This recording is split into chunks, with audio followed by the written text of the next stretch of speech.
This is Winston Churchill, speaking to you from number 10, Downing Street. Nothing lifts my spirits like a blast of Professor Buzzkill during our darkest hour.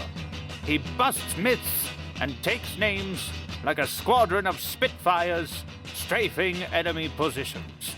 And I'm totally stoked that he's here again to save Western civilization. So relax with your favorite whiskey and become enlightened. Okay, it's time for Professor Buzzkill, busting myths and taking names. Unfortunately, we are here with one of the most prominent historians of 20th century Britain and the author of The Roar of the Lion, the untold story of Churchill's World War II speeches, and that is Professor Richard Toye of the University of Exeter. Thank you for coming on the show, Professor. My pleasure. This is a very, very important book. It's one of two of the books I read the most, if you will. This and there's an American book called The Myth of Seneca Falls that have completely changed my view of an awful lot of things in modern history.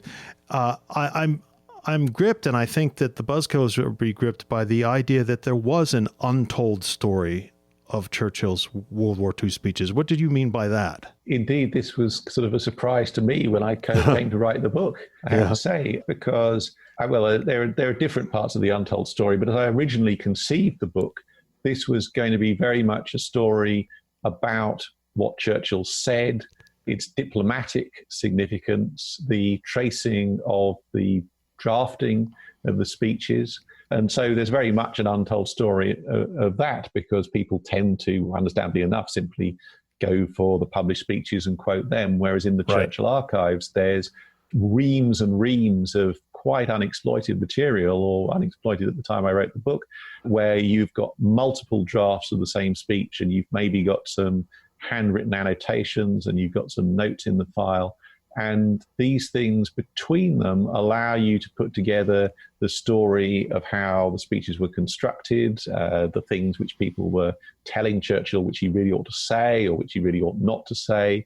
And then I thought, as indeed was true, that you could then sort of see how these were received in the newspapers and what the significance of particular speeches was thought to be at the time, which is not necessarily the same significance as you get from a 21st century reading of what you think are necessarily the sort of the important bits. So that was my original plan, and I stuck to it. But what surprised me was that the audience reactions were very different from what we'd conventionally been told. And so I really thought that I was going to have to say a little bit about how people reacted to the speeches, but this was essentially going to be a series of people just saying, well, that was fantastic. I really loved that speech. I feel so inspired. I feel so energized. I feel so galvanized. Now, of course, this was something which a very large number of people, probably the majority of them did feel. But what was unexpected was this much larger substratum of criticism, comment, thoughtful reflection actually on what Churchill had said, but also people saying that they were depressed by his speeches, that they were bored by him, or that they liked the speech but their neighbour didn't, or vice versa.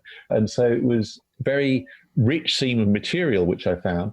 And, I'd collected a lot of this, before obviously writing the book, but it was actually the process of writing it, sort of seeing the reactions to each individual speech, taking all the bits of evidence that I'd got, and then seeing that the conventional story really kind of fell apart, because we're given a sort of retrospective view, which is actually, a lot of it is based on an essay which Isaiah Berlin wrote in 1949, so several years after the speeches had actually been delivered, sort of talking about sort of the wonderful effects that the speeches had had, and this being treated by many historians as though it was the same as contemporary evidence which was given on the day.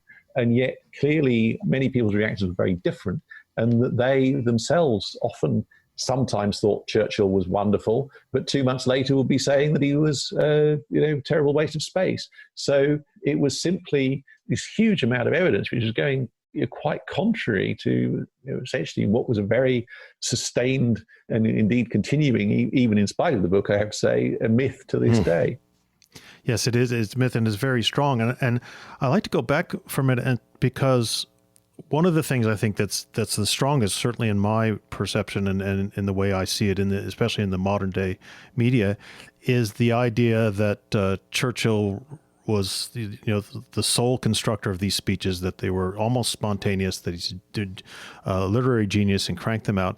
And just like the fact that FDR's fireside chats went through multiple drafts and an enormous amount of commentary from cabinet members and other people, the Churchill speeches are exactly the same thing. So it's not speech by committee, but there's an awful lot of input from other people. Yes, absolutely. And of course, this was something which took up a huge amount of his time, really, Yeah. when you consider all the responsibilities that he had. I mean, it would take him sort of 3 or 4 days to construct one of these things. And as I said, you can sort of see the multiple drafts in the archives. And what would happen was that generally drafts would be circulated to different government departments with requests for comments, or sections of the speech which applied to sort of particularly the responsibility of the military departments. They would get that section of the speech. And so there came a point where, particularly getting close to delivery, where Churchill would sort of cease to be receptive to additional points. He'd sort of say, well, what bloody fool said that, kind of thing. Yeah. But in general, although he might react sort of strongly in terms of saying, well, this comment is ridiculous, if it was actually a well-founded comment, then he was intelligent enough and subtle enough to actually take those points on board. So I think that there is a myth, which of course he did a lot to cultivate himself, that he was somebody who simply did what he wanted, who sort of charged through irrespective of anything that anybody else might say. He was actually more collegial in some respects than we're normally led to believe. Yeah, and I think also another thing that people forget is how, unless you really are a Churchill expert, you often hear experts and people in his inner circle say he has this enormous capacity for hard work and spends an awful lot of time, and in fact had spent a lifetime writing before he became prime minister. Yes, absolutely. And of course, many people before me had pointed out that some of the famous phrases in the speeches if they hadn't been used before in that exact form, they had been used in sort of different combinations. So sort of good example is that in his visit to Africa in 1987, he visited a dam and written about it that never has so much water been held up by so little masonry, or something like that. Yeah. And so, he's somebody who, really having a conversation with Churchill is often very much like being treated to a draft speech. And so he's egotistical, he is solipsistic, but at the same time, he's watching other people's reactions. He's not oblivious to what other people think. And, one can see that he's perpetually refining or honing his words, thinking, well, something like this could well come in useful one day, even if not tomorrow or if not next week. And it seems to me a very sophisticated way of not only realizing that you've got to be a rhetorical politician, but of actually planning or at least working with your material to make a rhetorical political life. Yes. I mean, I think he benefited from the fact that the news cycle was not so intense as it is today. Yeah, right. So, these were sort of draining events for him when he had to make these speeches, particularly in the first half of the war, when he was not only Prime Minister, but leader of the House of Commons, which created additional responsibilities for him. And he was giving a kind of a monthly report on the war to the House of Commons, quite aside from any other speeches that he might be giving. But at the same time, he kind of has the space to do this preparation amidst all the other things that are going on. He isn't being expected to respond in real time to journalists. He sort of locks himself away for 3 days, comes up with a brilliant speech, and then certainly there's fallout. It's not the case that he doesn't have any media criticism to deal with. Quite the contrary.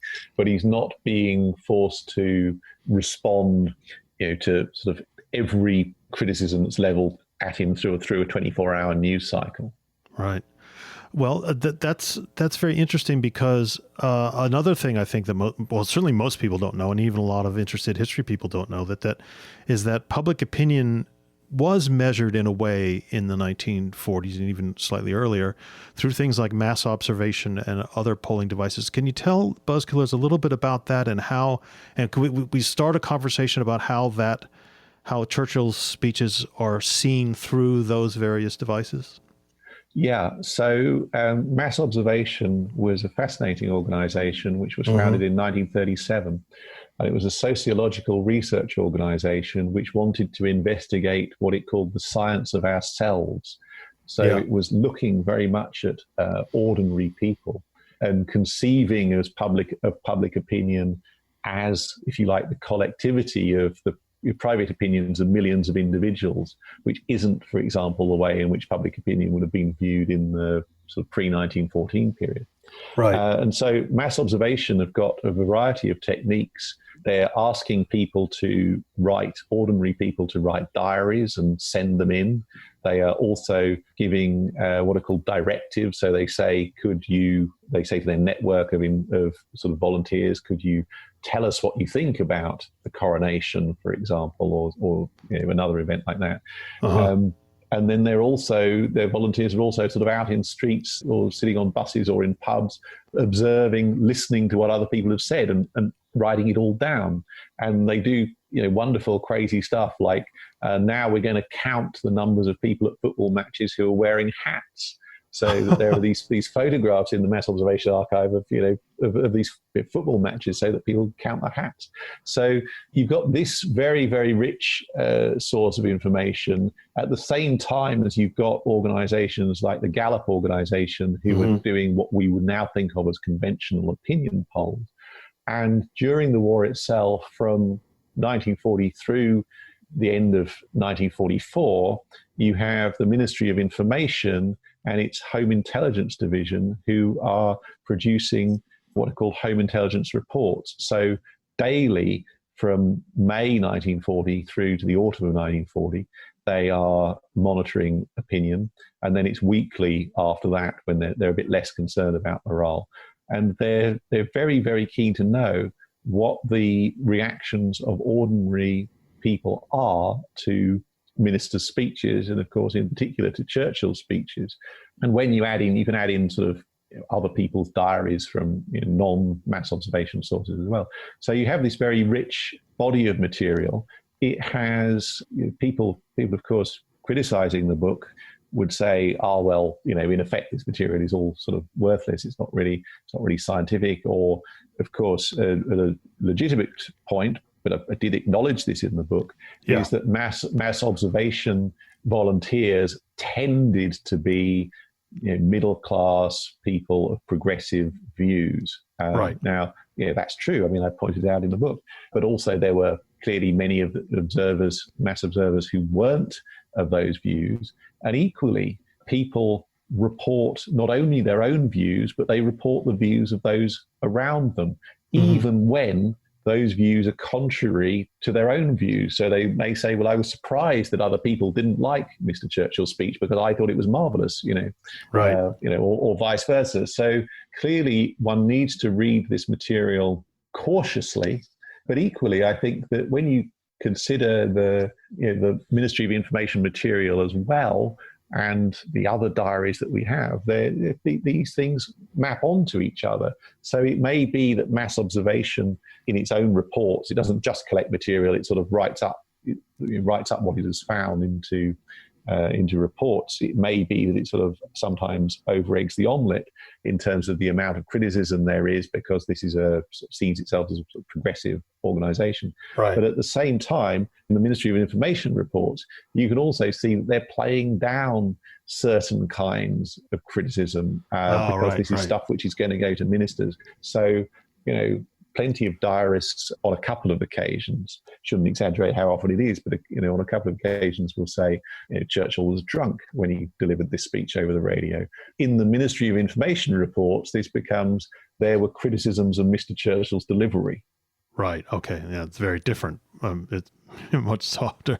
Well, we'd like to talk about the what I think is one of the most crucial things in the book, and one of the things that where I learned the most was what happens in the later years of the war, 43 to 45. But we'll do that after the sponsorship break. But in the early years of the war, particularly when he becomes prime minister, and then there's the Battle of Britain, can you give us a sense of the range of different types of reaction to his speeches? I mean, were there, I know there's probably no way to quantify this, that they were 55% popular and 45% unpopular, but I was surprised at how much comment there was, A, and B, how wide-ranging it was. Yes, I mean, there are occasional points where you can quantify it, although whether or not you believe the methodology of the people who were doing the quantification at the time is a different question. So, on one occasion, the BBC listener surveys are another source of information, although they don't generally report reactions. But on one occasion, they say 63% of the listenership approved of Mr. Churchill's speech, which was rather low. Unfortunately, they don't say what they consider a normal or a high figure to be. Right. But then, that shows. I don't want to exaggerate what I'm saying here. What I'm saying is that there's a much larger body of criticism than we're led to believe, because we're led to believe that it was essentially unanimous, apart from kind of one or two eccentric people. Pulled the whole country through. Yeah. And so, I think that even if you up the level of criticism and say, well, let's say it was 20%, then that's an awful lot higher than we've generally been told. It may well have been higher than that. But to go back to 1940, well, I think that one has to first to say, I'm not criticizing the speeches. This was what was understood I was to be saying when the book was published and got reviews. But in order to understand the actual reaction, you have to understand what Churchill was trying to do.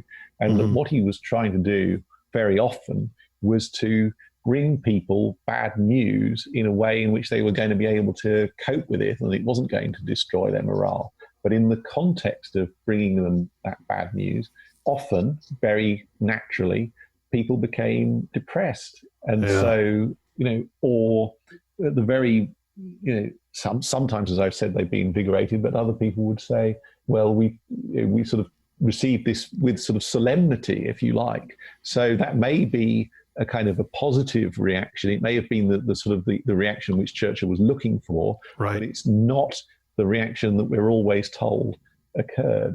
And so, of course, as Churchill brings people this information, and this, I think is the key to this, one of the keys to the speeches, is that they are full of information, and they're not just full of inspirational phrases, but the phrases which we know, which we hear repeated over and over again on documentaries, is a tiny proportion of the hundreds and hundreds of thousands of words which he was producing. So what he was doing, he was giving people information, but also giving them the context in which they should understand that information. And so how do people react? For example, his famous speech of June 1940, the fight them on the beaches speech. Well, one of the things he says in that speech is, we will fight on for years, if necessary, alone. And again, from 21st century perspective, you just go, yeah, this is Churchill, doing his ordinary stuff alone. We know all about that. But of course, the reaction at the time is, what does he mean, alone? Because the French are still in the war. Okay. And so, people are saying, is he trying to drop a hint that the French are going to drop out of the war? Well, yes, he is. Oh, I see. Yeah. This is very unpleasant information to receive. And so, of course, people are downcast by this, or they're worried, or they're confused. And so, really, I would say that people's reactions to the speeches go in line to a considerable extent with military events. And so that when the war is going well, then, of course, ministers' speeches which depict how well the war is going are going to be popular. When the war's going badly, not even a terrific speech can overcome, the sense that disasters are unfolding. So I would say that although, sort of in popular memory, kind of the key speeches, the most inspiring of Churchill's speeches are the Fight Them on the Beaches and Their Finest Hour, that one from June the 18th, and again the speech from 20th of August, which is the few speech. That those are the ones which we would highlight. And yet I would say in terms of evidence of greatest popularity, then we actually ought to be looking to a couple of speeches in July, where the first of those is Churchill's speech on the destruction of the French fleet, which he gives at the beginning of July in the House of Commons. So it's actually not broadcast. So this is why none of us have ever actually heard it. We've only, if we know of it, we've read it. Right.